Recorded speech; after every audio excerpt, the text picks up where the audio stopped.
अस्सलाम वालेकुम everyone. Last time हमने वीडियो बनाई थी जिसमें डिस्कस किया था कि सीएसएस में फेलियर जो ऐसे में है वो क्यों होता है।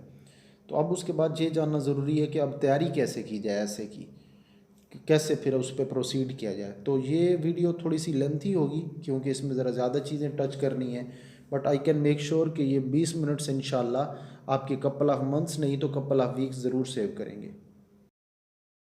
तो फर्स्ट इम्पोर्टेंट स्टेप की तरफ आते हैं एसे की वर्किंग के पॉइंट ऑफ व्यू से, और वो ये है कि आपको एसे की प्रिपरेशन को टाइमली स्टार्ट करना पड़ेगा।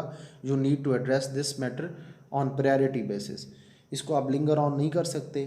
इसके बहुत सारे बेनिफिट्स होंगे अगर आप इसको टाइमली एड्रेस करेंगे। तो एक तो ये है कि आपका एक्सप्रेशन ओवरऑल अच्छा हो जाएगा, तो आपको बाकी सब्जेक्ट्स में भी हेल्पफुल होगा। फॉर एग्जांपल आपको 3 से 4 बातें किसी सब्जेक्ट के बारे में किसी क्वेश्चन की पता होंगी तो आपके लिए आसान होगा कि उस क्वेश्चन को 3 से 4 बातों के साथ भी 20 नंबर का जस्टिफाई कर दें। तो ये सब्जेक्ट प्रिपरेशन का टाइम भी सेव करेगा।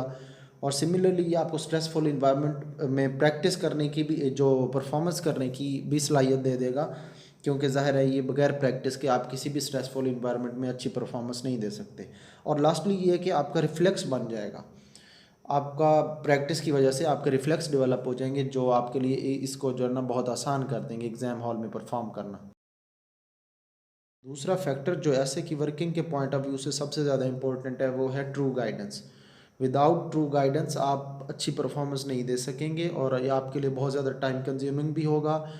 देखिए, सेल्फ एवेल्यूएशन भी हो सकती है, सेल्फ कंप्लाइंस भी आप कर सकते हैं अपने ऊपर खुद कुछ चीज़ें इम्पोज करके, खुद वर्किंग करके अपनी एवेल्यूएशन भी कर सकते हैं। बट वो एक डिफ़िकल्ट टास्क है, मोर टाइम कंज्यूमिंग है और लेस इफेक्टिव है। तो इसलिए बेहतर ये है कि एक ट्रू गाइडेंस लें, वो आपका बहुत सारा टाइम बचा देगी।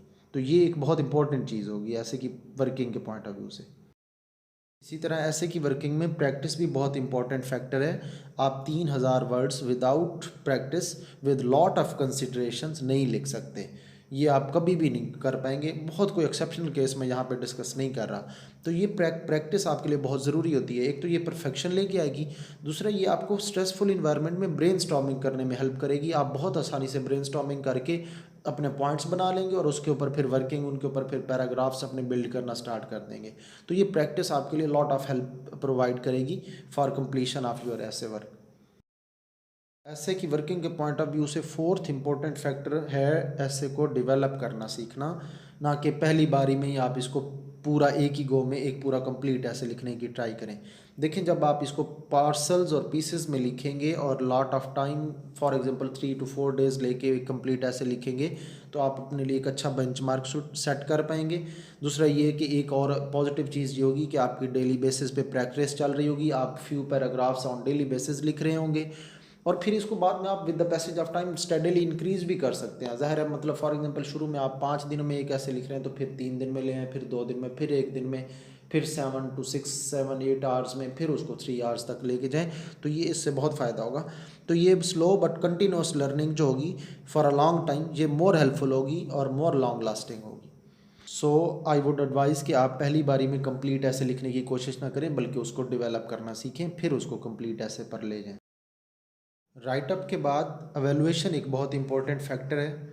एवेलुएशन 3 तरह से हो सकती है। आप सेल्फ एवेलुएशन भी कर सकते हैं, किसी मेंटोर से भी कर सकते हैं, और मल्टीपल मेंटोर से भी करवा सकते हैं। जो मैंने मल्टीपल मेंटोर्स बोला ये ज़्यादा रिकमेंडेड है, बट ये लेटर स्टेजेस पे आता है। पहले आप एक आध मेंटोर से गाइडेंस लेते रहें और काम करें और एवेलुएशन करवाते रहें। हाँ, साइमल्टेनियसली आपकी सेल्फ एवेलुएशन या प्रूफ रीडिंग वगैरह भी चलती रहेगी। उसमें जो मिस्टेक्स वगैरह आपको खुद पता चल जाएंगी, वो ज़ाहिर है लैक ऑफ प्रैक्टिस की वजह से हैं। जो मिस्टेक्स कोई और हाईलाइट करेगा, इट मीन्स वो आपके जेन्युइन इशूज़ हैं, you need to address those issues. But जो स्पेलिंग की मिस्टेक्स या ग्रामर के इशूज़ जो आपको खुद ही पता चल जाए, इट मीन्स वो क्या है, वो आपको पता है, बट वो क्या है, प्रैक्टिस में ना होने की वजह से है। तो ये आपकी इससे कॉन्फिडेंस बढ़ेगा। एवेलुएशन करवाने से, करने से आपको मिस्टेक्स पता चलेंगी, आपको इंस्पिरेशन मोटिवेशन भी मिलती रहेगी, और फिर ज़ाहिर है इसके साथ इम्प्रूवमेंट भी आती रहेगी। तो ये एक बहुत इंपॉर्टेंट चीज़ है एवेलुएशन। सो मेक श्योर कि जो भी आप वर्किंग करें उसको एवेलुएट करवाते रहें। इसी तरह से ग्रामर और स्पेलिंग भी एक बहुत इंपॉर्टेंट पार्ट है ऐसे राइटिंग के अंदर। ये एक फॉर्मल राइटिंग है जिसमें स्पेलिंग और ग्रामर के इश्यूज़ जो है ना वो आपको ज़रूर एड्रेस करने पड़ेंगे। अगर आपके ये वीक हैं तो इनको एड्रेस करें। इसके लिए ग्रामरली का सॉफ्टवेयर है, जिंजर है, कुछ इस तरह का वो कर सकते हैं जिससे आपके वीक एक्सप्रेशन या पैसिव वॉइस का मिस यूज़ या स्पेलिंग ग्रामर के इश्यूज़ हाईलाइट होते जाएंगे और पता चलते जाएंगे। तो ऐसी चीज़ों को आप नोट करते जाएँ और फिर उनमें इम्प्रूवमेंट लाने की कोशिश करें। रैन एंड मार्टिन से एक सर्टेन टेक्निक से भी आप लर्निंग कर सकते हैं, आपकी ग्रामर और स्पेलिंग वगैरह कोई इशूज़ को एड्रेस कर सकते हैं। इसके ऊपर मैंने सोचा हुआ है कि एक डिटेल्ड वीडियो अलग से बनाऊंगा जिसमें मैं बताऊंगा पूरा जिसका ग्रामर का इशू हो वो किस तरह से एड्रेस करे फॉर CSSPM। इसी तरह एक और यूनिक एक्सपीरियंस मेरा ये है कि आपको ऐसे की वर्किंग में पहले कन्वेंशनल टॉपिक्स पे करना चाहिए, जैसे जेंडर पे है, वेमेन पे, education, democracy, good governance, water crisis, climate change, globalisation, media, so on. जो भी आपके पास एक बड़ी लिस्ट हो सकती है 10-12 टॉपिक्स की। उससे ये होता है कि ये एक तो इनको ईजी होता है डील करना इनके साथ, इन टॉपिक्स के साथ, क्योंकि ये कॉमन ऑब्जर्वेशन से रिलेटेड होते हैं और मोस्टली सिंपल कॉन्सेप्ट्स होते हैं जो हम मीडिया पे और डिफरेंट प्लेटफॉर्म्स पे डेली सुन भी रहे होते हैं। फिर ये होता है कि आप जो ऐसे की स्ट्रक्चर सीखते हैं, ऐसे की वर्किंग और उसकी पूरी बॉडी सीखते हैं, उसको इन सिंपल और आसान टॉपिक्स पे अप्लाई करना ज़रा आसान हो जाता है। तो यानी ये आपको एक फ़र्स्ट फ्लाइट लेने में हेल्पफुल होते हैं और इससे ये होता है कि आपकी एक प्रॉपर अंडरस्टैंडिंग डेवलप हो जाती है। और एक और इंटरेस्टिंग चीज़ मेरी ऑब्जर्वेशन में ये आई है कि अल्टीमेटली एक स्ट्रेसफुल इन्वायरमेंट में एग्जाम हॉल में आप जाके फिर भी यही टॉपिक पिक करके अटेम्प्ट कर रहे होते हैं। लिहाजा आप क्या करें, आप स्टार्ट कन्वेंशनल टॉपिक से ही लें।